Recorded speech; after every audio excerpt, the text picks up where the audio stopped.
Forêt nationale de Gifford-Pinchot, dans l'État de Washington. Un randonneur de 38 ans a été porté disparu. Nous avons suivi ses traces dans la neige fraîche sur 4,5 km. Puis, d'un seul coup, les traces se sont arrêtées. Aucun signe de retour en arrière, aucune trace de chute, aucun signe de lutte, juste la dernière empreinte légèrement plus profonde que les autres, et après, plus rien. Le sol intact s'étendait à perte de vue. Nous avons tout utilisé, hélicoptères, drones, chiens, mais nous ne l'avons pas retrouvé. Il n'y avait aucun objet lui appartenant. 15 ans plus tard, le même scénario s'était répété 14 fois dans ce secteur. Je m'appelle Thomas Bernier. Je suis garde forestier depuis 12 ans dans la forêt nationale Gifford-Pinchot, dans l'État de Washington. Je suis en poste dans le secteur nord, dans la zone volcanique. À l'ouest, les pentes du mont Saint-Helens, à l'est, les crêtes boisées des cascades offraient un panorama magnifique. C'était un terrain qui ne pardonnait pas la moindre erreur d'orientation.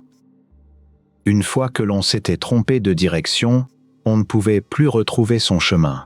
Dans cette forêt, il y a et il y aura encore de nombreuses disparitions. Hypothermie, chute, crise cardiaque et bien d'autres causes encore, des gens qui s'étaient égarés en quittant le sentier et ne parvenaient plus à retrouver leur chemin, diriez-vous.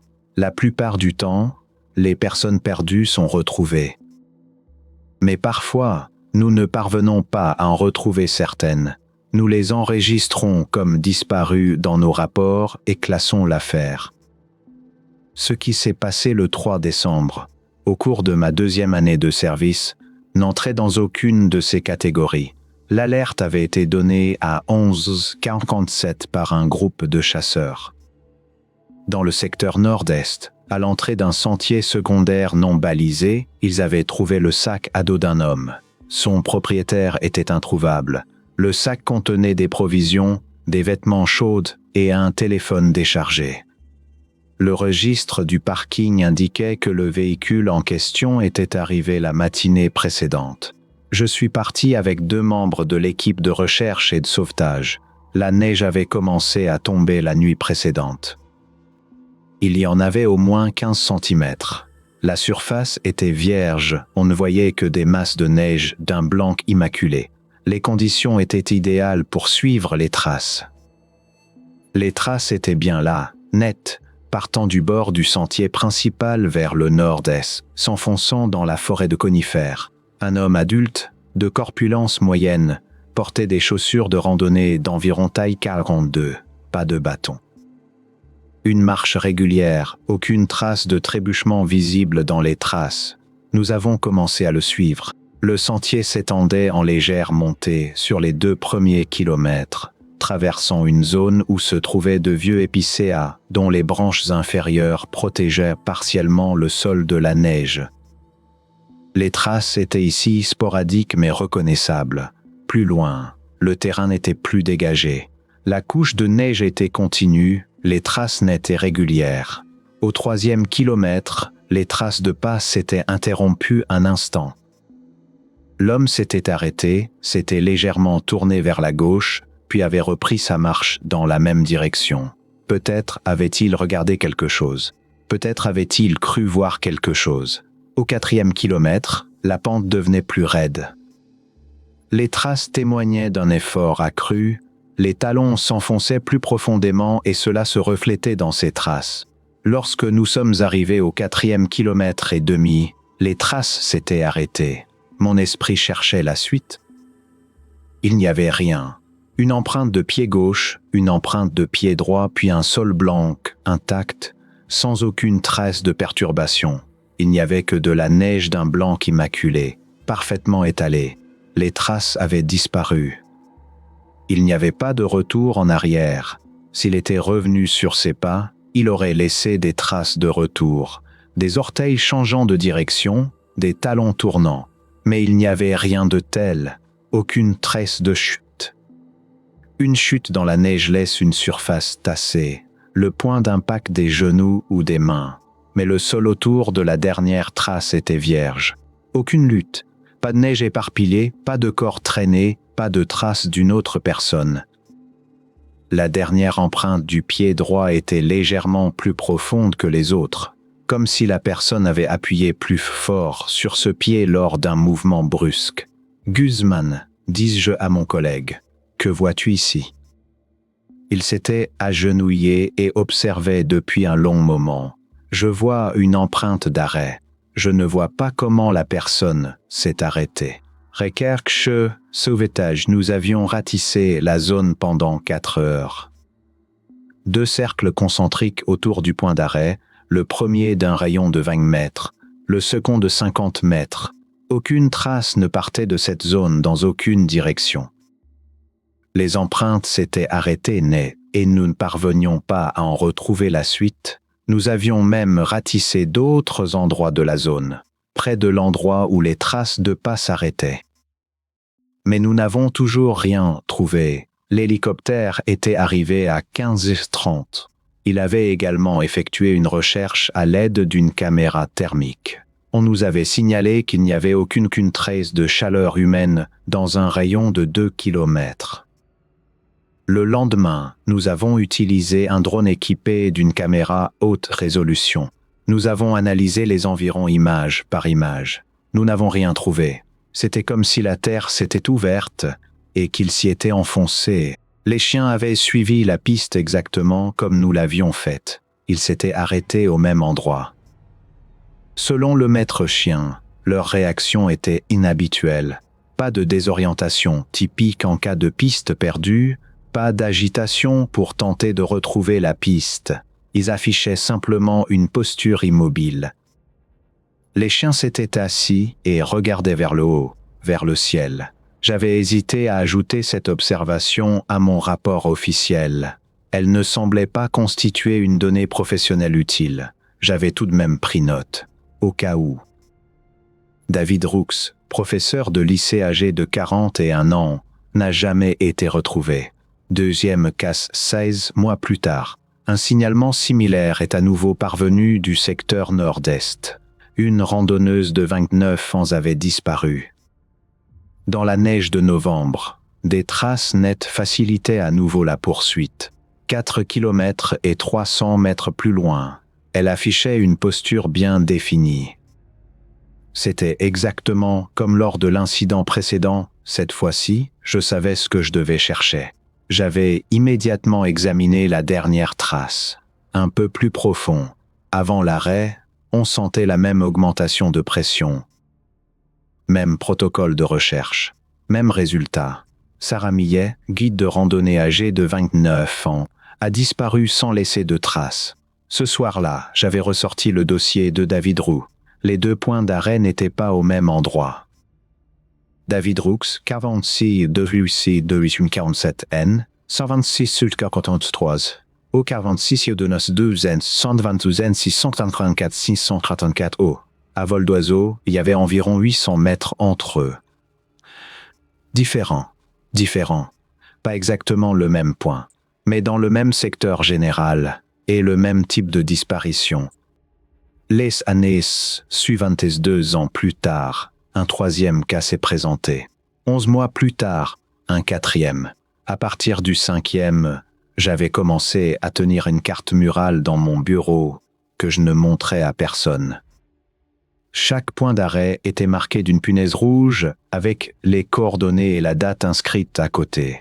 Après 7 cas, j'avais une vision d'ensemble partielle. Désormais, lorsque je regardais la carte, je pouvais discerner certaines choses.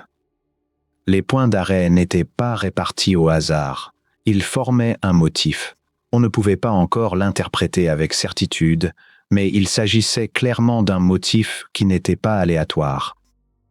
C'était comme si, dans ce secteur, quelque chose exerçait une attraction sur des personnes sans lien entre elles, venant de différentes directions, mais aboutissant toutes au même type d'endroit. À la même distance approximative d'un centre, c'était une force centrale que je n'avais pas encore identifiée. Après 9 cas, j'avais calculé la distance moyenne entre chaque point d'arrêt et le centre estimé. 2 km 400 mètres. Dans 7 des 9 cas, l'écart était inférieur à 200 mètres. Il y avait quelque chose là-bas. et les gens y parvenaient depuis différentes directions par différents itinéraires. Aucun ne parvenait à aller plus loin, ils s'arrêtaient là, tout simplement. Ils ne disparaissaient pas. C'était simplement comme si les traces s'interrompaient d'un seul coup, comme si quelqu'un d'en haut les avait saisis et tirés en arrière après ses pas. Archives, ma demande d'accès aux archives complètes du secteur avait pris 6 semaines. Je ne sais pas pourquoi cela a pris autant de temps. Ils auraient dû me remettre ces archives sans poser de questions. Après tout, je suis un garde forestier et je travaillais ici depuis des années. Mais quand j'ai posé la question au responsable des archives, il m'a répondu « J'ai dû préparer les documents nécessaires. Après toutes ces années, il n'y a qu'une seule chose que je sache de cet homme. Je le déteste. C'est un type insupportable. Quoi qu'il en soit, revenons à notre sujet. Ce que je cherchais, des disparitions similaires survenues avant mon arrivée. Le premier cas clairement documenté remontait à 1961. Des traces dans la neige, une position bien définie, une disparition sans suite. Mais les rapports plus anciens contenaient des mentions moins précises. 1958, un randonneur introuvable, secteur nord-est. 1949, 2 randonneurs signalés, aucune trace. 1934, un guide forestier porté disparu, secteur nord, enquête sans résultat. Et dans le rapport de 1920, une phrase écrite à la main que j'ai dû déchiffrer à la loupe. Une anomalie de piste a été détectée dans le secteur montagneux nord. La piste s'interrompt, inexpliquée. Ce phénomène se produisait au moins depuis 1921, probablement bien avant, depuis bien plus longtemps encore. J'ai compté les références claires ou probables. Il y avait 42 entrées en un siècle. Et dans ce dossier centenaire, personne n'avait fait le lien entre ces incidents, car chaque disparition était traitée séparément par des gardes forestiers différents, à des années d'intervalle. 11e casse, le mois de janvier. Une couche de neige fraîche recouvrait la forêt. Des traces avaient été repérées et suivies. 4 kilomètres et 200 mètres plus loin, la même chose, un arénet. Cette fois-ci, j'avais passé 1 heure à examiner uniquement la dernière trace. J'avais trouvé quelque chose que je n'avais pas cherché avec suffisamment de précision lors des cas précédents. Autour de la dernière empreinte, à environ 2 cm de profondeur dans la neige, il y avait une légère déformation circulaire. Elle mesurait environ 60 cm de diamètre. Elle était centrée sur le point d'arrêt. C'était comme si quelque chose venant d'en haut avait exercé une pression vers le bas au niveau de la dernière empreinte.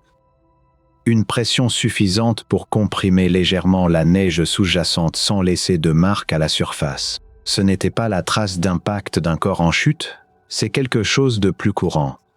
Cela pouvait être une surface plane descendant verticalement ou un volume d'air comprimé. Je l'avais mesuré, je l'avais photographié. Puis, comme l'avaient fait les chiens lors du premier cas, j'avais levé les yeux. Le ciel gris de janvier s'étendait au-dessus de moi. À 4 mètres de hauteur, il y avait des branches de sapin. Rien ne permettait de les accuser. Mais pour la première fois en 11 cas, j'avais commencé à formuler une hypothèse que ma formation professionnelle ne me permettait pas encore de nommer clairement. Quelque chose emportait ces personnes, pas horizontalement, pas depuis le sol non plus. Mais d'en haut, le centre, j'ai passé 3 semaines à calculer l'emplacement approximatif du centre. Après ces 11 cas, avec des points d'arrêt situés entre 2 km 200 et 2 km 600 mètres du centre, j'ai affiné mon triangulation. Les coordonnées indiquaient une zone d'environ 2 hectares, dans la partie la plus isolée du secteur nord-est. Une zone de moyenne altitude, au relief légèrement en cuvette, rendue presque invisible depuis les routes environnantes par les crêtes boisées qui l'entouraient. Je ne m'y suis pas encore rendu. Non pas parce que les règles officielles l'interdisaient, puisqu'il n'existait aucune règle officielle concernant ce secteur précis. Mais le raisonnement logique découlant de mes observations me dictait d'attendre que tous les éléments soient réunis avant de franchir cette étape. Le 12e cas m'a apporté le dernier élément que j'attendais.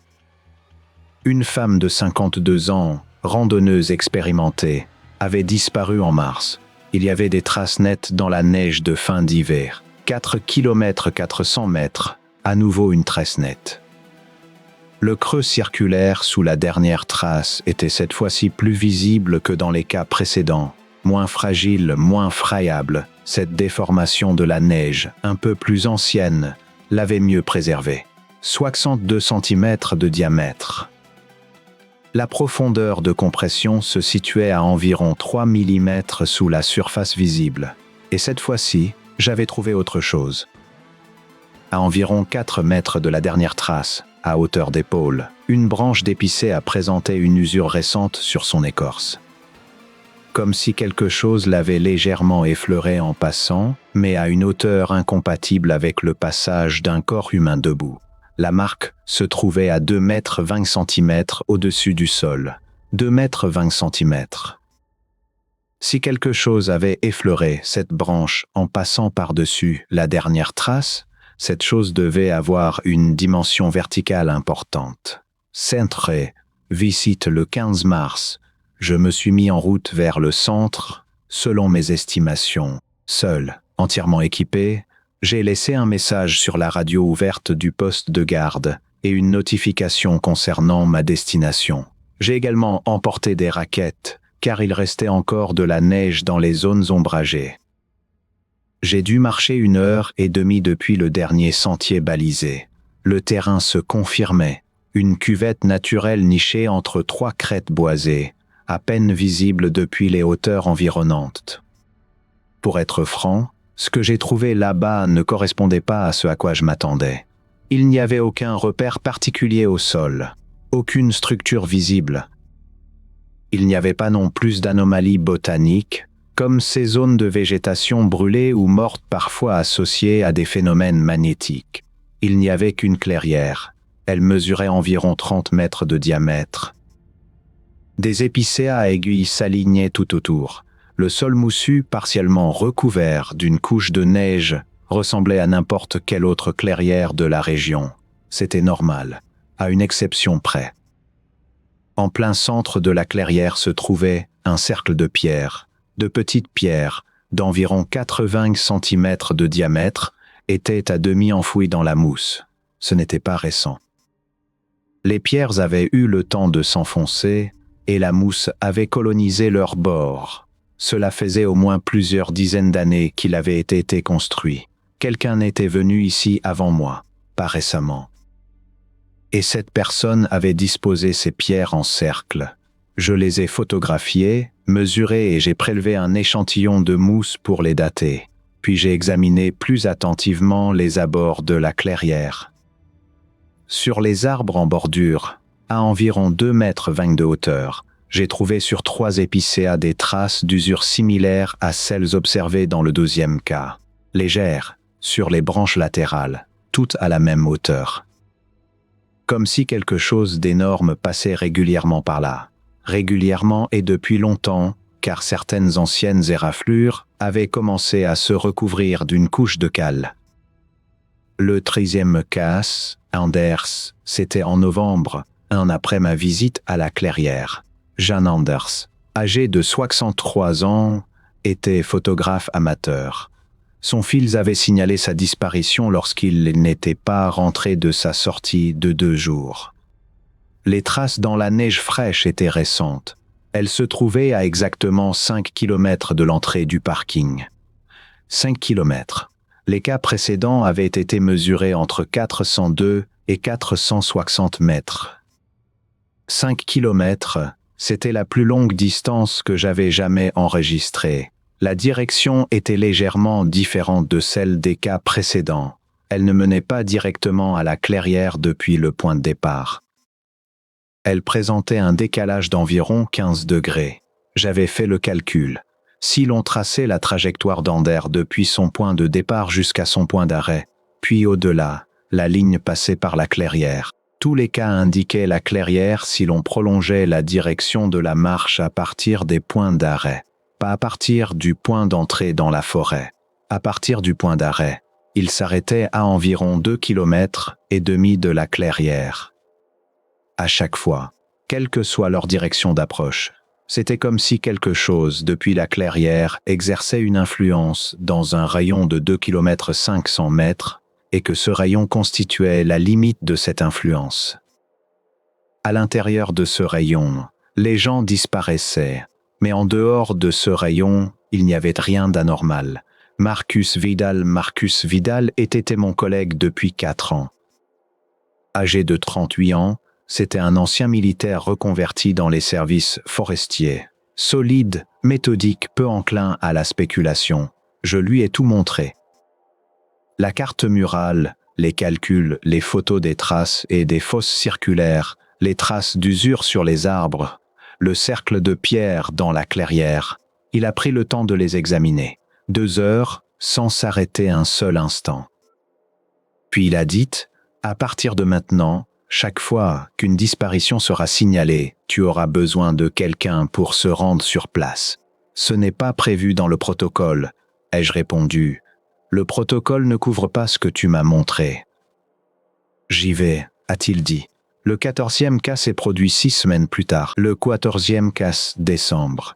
De la neige fraîche, idéale pour suivre les traces. Patrick Lemaire, un randonneur de 44 ans, a été porté disparu par son groupe après s'être éloigné pour prendre une photo. Marcus et moi avons suivi les traces ensemble. 4 km 700 mètres. C'était l'une des plus longues distances jamais enregistrées. En approchant du point d'arrêt estimé, j'ai ralenti et j'ai prévenu Marcus. Peu importe ce que tu verras sur les 50 derniers mètres, ne t'arrête pas brusquement. Continue à marcher à un rythme normal jusqu'à ce que je te dise d'arrêter, lui ai-je dit. Pourquoi ? A-t-il demandé. Parce que je ne sais pas si la présence d'observateurs immobiles change quelque chose, ai-je répondu. C'était une hypothèse non vérifiée, mais elle s'était progressivement formée au cours des derniers mois. Nous avons marché à un rythme régulier, sans accélérer ni ralentir. Et puis j'ai vu quelque chose que je n'avais jamais observé lors des cas précédents, car dans les cas précédents, je n'avais toujours découvert les traces qu'après coup, alors qu'elles étaient figées dans la neige refroidie. Mais dans ce cas-là, la trace était fraîche.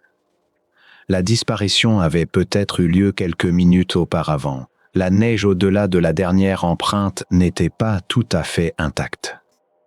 Sur une surface d'environ 60 cm de diamètre, la neige était légèrement tassée, comme si elle avait été comprimée de l'extérieur, et au centre de ce tassement, quelques cristaux de neige bougeaient encore, s'installant lentement. Quelque chose venait de s'en aller. Tu vois ça ? Ai-je demandé à Marcus. Les cristaux qui bougent. Oui. Simultanément, sans nous être concertés, nous avions levé les yeux. Un réflexe commun. Le ciel gris, monotone et bas de décembre respirait au-dessus de nous. Les branches immobiles des conifères lui faisaient de l'ombre. Aucun mouvement apparent. Mais pendant les 3 secondes où j'ai levé les yeux, avant de les ramener vers le sol, j'ai perçu quelque chose. Je ne l'ai pas vu. Je l'ai perçu. Un changement dans la lumière, ou dans la densité de l'air, ou dans quelque chose pour lequel je n'ai pas de terme précis. À environ 4 mètres de hauteur, cela s'éloignait en direction de la clairière. « Marcus, j'ai senti quelque chose. » « Moi aussi, » répondit-il. Nous n'avions jamais été aussi certains lors de nos expéditions. Ni lui ni moi, sans notre esprit rationnel, nous ne trouvions les mots pour décrire ce que nos sens avaient enregistré. « On suit cette direction ?» a-t-il demandé. J'avais consulté ma carte. La direction correspondait exactement à la clairière. « Non » ai-je répondu. « Pas maintenant. C'est que nous n'avons pas fait. Nous avons rédigé le rapport standard. » La disparition de Patrick Lemaire, la trace documentée, le point d'arrêt aux coordonnées habituelles. Les recherches ont été lancées. Patrick Lemaire n'a pas été retrouvé. Marcus et moi avons eu une longue conversation ce soir-là. Pourquoi ne s'approche-t-il pas directement de la clairière? Avait demandé Marcus. Je ne sais pas. Peut-être que la clairière n'est pas la cible. Peut-être que c'est simplement l'endroit où il exerce son influence. Et son influence s'étend sur un rayon de 2,5 km. La portée d'influence, comme n'importe quel équipement doté d'un rayon d'influence défini. De l'équipement. On ne pouvait pas trouver de meilleurs mots. Marcus est resté silencieux pendant un long moment. 42 cas en 100 ans. Plus les 14 cas distincts que tu as documentés toi-même. 56 au total. Et avant toi, personne n'avait fait le lien entre ces cas, car chaque cas était traité séparément, par des rangées différents, à des années d'intervalle. Personne ne tenait de carte récapitulative. Dieu seul sait combien de personnes ont disparu de cette manière avant celles qui ont été documentées. Donc, cela se passait sans qu'il y ait de témoins organisés. Oui. La fréquence a-t-elle changé depuis que tu as commencé à les documenter systématiquement? J'y ai réfléchi. Non. 1 à 2 cas par an, comme avant. La fréquence n'a pas changé. Nos observations n'ont donc pas perturbé le phénomène. Pas que je sache, en tout cas. La clairière, deuxième visite au printemps suivant, je suis retourné à la clairière. Cette fois-ci, j'étais accompagné de Marcus. Les traces d'usure sur les arbres en bordure étaient un peu plus visibles que lors de ma précédente visite. Il y avait de nouvelles marques sur des branches que je n'avais pas remarquées auparavant. Le cercle de pierres était intact. J'avais apporté un équipement que je n'avais pas avec moi lors de ma première visite, un magnétomètre portable, officiellement emprunté à l'Université de Washington dans le cadre d'une collaboration hypothétique sur les anomalies géomagnétiques. Dans la clairière, le magnétomètre n'a pas révélé d'anomalies notables. Il a fourni des mesures se situant dans les fourchettes normales pour une zone forestière. Mais à la lisière de la clairière, vers le sud, une légère variation est apparue. Pas suffisamment pour être qualifié d'anomalie dans un rapport scientifique, mais cela correspond à la présence de quelque chose de différent juste sous la surface du sol. J'ai creusé le sol. Pas très profondément, quelques centimètres seulement avec précaution. De la roche, de la lave solidifiée, ce qui n'a rien d'étonnant dans cette région volcanique. Mais la surface de cette roche, exactement à l'endroit où le magnétomètre indiquait une variation, présentait des lignes régulières, parallèles, espacées d'environ 2 cm. Ce n'est pas d'origine géologique, c'est d'origine mécanique. Quelqu'un avait gravé quelque chose sur cette roche, en profondeur, à en juger par le fait que cela ait été préservé malgré l'érosion. Probablement il y a très longtemps. Nous avons dégagé une surface d'environ 40 cm², un motif répétitif, des anneaux concentriques régulièrement espacés, au centre desquels se trouvait un symbole que ni Marcus ni moi ne reconnaissions. Ce que est le temps faxe. J'ai envoyé les photos des gravures à l'Université de Washington, puis au département d'archéologie de l'État. 3 mois plus tard, la réponse est arrivée. D'après les spécialistes des pétroglyphes de la région, datant d'avant l'arrivée des Européens, il s'agit probablement d'une œuvre d'origine Klickitat ou Yakama. Âge estimé, entre 300 et 500 ans, les peuples autochtones qui occupaient ces terres avant la colonisation européenne avaient marqué cet endroit, 3 à 500 ans avant les premières disparitions documentées. J'ai pris contact avec un représentant du conseil tribal des Yakama. Une conversation informelle, à voix basse. Il ne semblait pas surpris par ce que je lui racontais. Il m'a écouté sans m'interrompre. Puis il a dit quelque chose que j'ai noté mot pour mot dans mon journal. Cet endroit a toujours été considéré comme un lieu de passage. Pas pour tout le monde, pour les élus.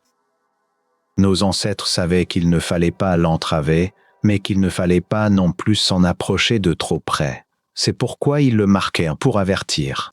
Élu par qui? Il n'a pas répondu directement. Dans ce secteur, on compte 56 disparus en 100 ans. Savons-nous ce qui leur est arrivé? Non. Dans nos traditions, un lieu de passage n'anéantit pas ceux qui le traversent. Il les transporte. Ou, nous ne l'avons jamais su.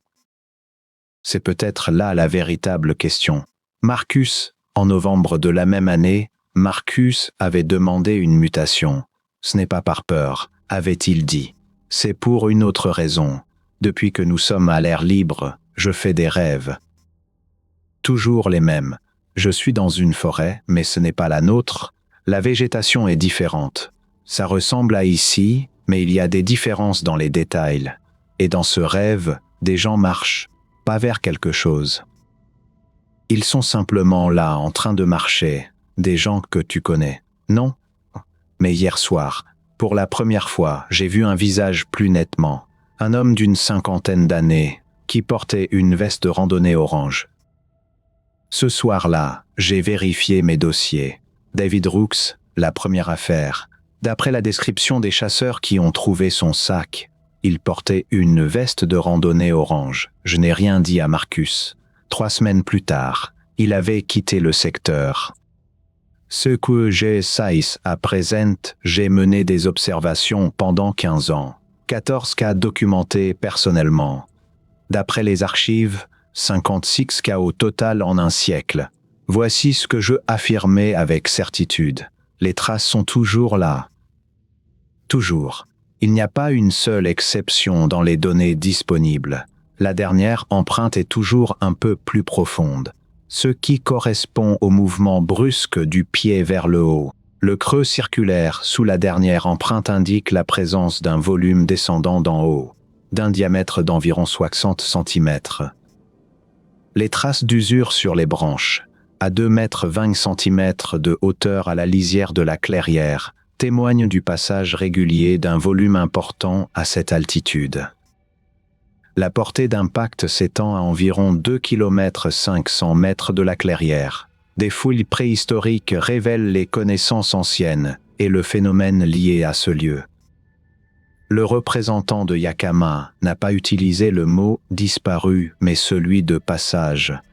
Marcus voit les disparus dans ses rêves. Ce que je ne peux pas dire, ce qui leur est arrivé. S'ils sont en vie ou non, s'ils se trouvent en quelque part, s'ils souffrent ou non, où ils ont été emmenés et par qui, le rapporte que j'ai n'ai jamais remis. Depuis 3 ans, j'ai rédigé 2 versions de chaque rapport. La version officielle, disparition inexpliquée, traces documentées, recherches infructueuses, dossier classé sans suite. La version de mon journal intime, tout ce que je raconte ici. La version officielle était de toute façon celle conservée par le service des forêts. La version personnelle avait été laissée à la disposition de mon éventuel successeur dans un classeur vert dans mon bureau. J'ai laissé une note sur la première page du classeur. Si vous lisez cette note et que vous êtes garde forestier dans le secteur nord-est de la forêt nationale Gifford-Pinchot, commencez par consulter la carte murale sur le mur de gauche. Marquez chaque nouvelle disparition sur cette carte. Notez la distance entre le point d'arrêt et les coordonnées. 46 258 125 641.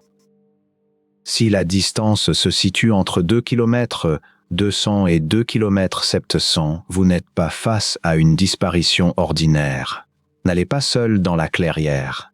N'y allez pas non plus le soir ou la nuit. Si quelqu'un vous dit qu'il fait des rêves concernant des randonneurs dans une forêt inconnue, écoutez-le, mais ne lui montrez pas les photos des disparus. Bernier. Gifford-Pinchot, secteur nord-est. Le 15e cas sera signalé tôt ou tard. La fréquence reste inchangée. Dans les heures qui suivront l'alerte, je serai au point de ralliement, comme d'habitude. J'examinerai la dernière trace. Je mesurerai le trou circulaire. Je lèverai les yeux vers le ciel. Et je retournerai au poste pour rédiger le rapport. C'est mon travail. Le dossier de Thomas Bernier est resté en suspens. Personne n'a jamais découvert où les randonneurs avaient disparu après leur dernière trace. La seule chose certaine, c'est qu'il existait, au cœur de certaines forêts, des endroits où les règles habituelles semblaient ne plus s'appliquer. Quelques années plus tard, un autre garde forestier fut confronté à une anomalie très différente. Cette fois-ci, personne ne disparaissait. Ce sont les instruments qui perdaient le nord. Des centaines de boussoles, anciennes et modernes, avaient soudainement commencé à indiquer le même endroit. Elles n'indiquaient pas le nord. Elles n'indiquaient pas non plus une montagne. Elles indiquaient un point invisible que personne ne pouvait expliquer. Lorsque Julian Vasseur a commencé ses recherches dans la forêt de Fontainebleau, il pensait rechercher une anomalie magnétique. Même après 11 ans d'observation, il n'avait toujours pas découvert ce qui attirait les boussoles. Une seule chose était certaine. Quelque chose les attirait depuis un endroit qui semblait ne même pas appartenir à la Terre. Cette histoire fera l'objet de notre prochaine vidéo. Si cette vidéo vous a plu, restez abonné pour accéder à nos autres vidéos. Peut-être les apprécierez-vous également. Merci de nous avoir regardés et écoutés.